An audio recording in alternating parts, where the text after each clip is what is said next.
सुनबाई अपघात प्रकरणात अडकल्याने महेश कोठारेंची मुक्ताफळं, किशोरी पेडणेकरांची टीका, तर युवराजांच्या नाईट लाईफ बद्दल बोला, मस्क्यांचं प्रत्युत्तर.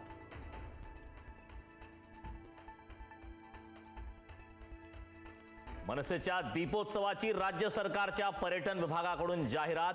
शिवाजी पार्कातील दीपोत्सवाला येण्याचं पर्यटन विभागाकडून आवाहन. मात्र आयोजन करणाऱ्या मनसेचा उल्लेख पर्यटन विभागाने टाळला.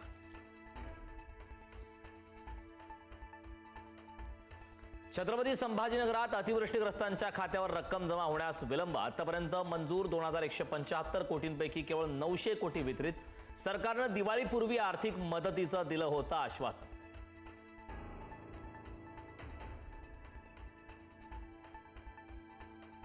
लाडकी बहीण योजना कायम सुरू राहणार. लाडक्या बहिणींना भाऊबीज ही मिळणार. उपमुख्यमंत्री एकनाथ शिंदेंची ग्वाही.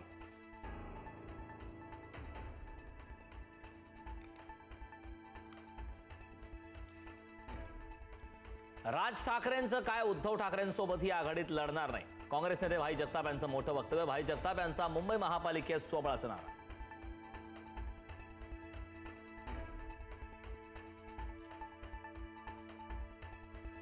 ठाकरेंच्या शिवसेनेच्या मुंबईतील उपशाखा प्रमुखांचा 27 ऑक्टोबरला मेळावा. मुंबईतील वरळी डोम येथे मेळाव्याचं आयोजन. पालिका निवडणुकांच्या पार्श्वभूमीवर ठाकरे ॲक्शन मोडवर.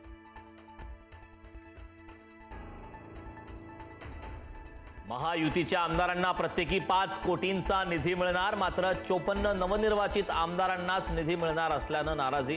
महायुतीला पाठिंबा देणाऱ्यांनाच निधी मिळतो.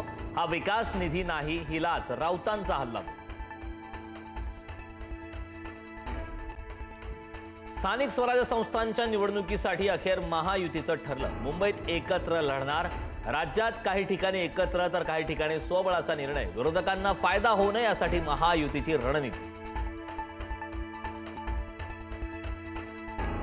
शनिवारवाड्यातील नमाज पठण व्हिडिओ प्री प्लॅन आहे. समोर कोणी जात येत असेल तर तिथे नमाज पठण केलं जात नाही. एसडीपीआयचे जिल्हाध्यक्ष असलम सय्यद यांचा धक्कादायक दावा. पोलीस चौकशीची मागणी. पुण्यातील सारसबागेच्या दिवाळी पहाट कार्यक्रमात गोंधळ. भगव्या टोप्या घातलेल्या तरुणांकडून मारहाण. पोलिसांना जमावाला पांगवण्यात यश.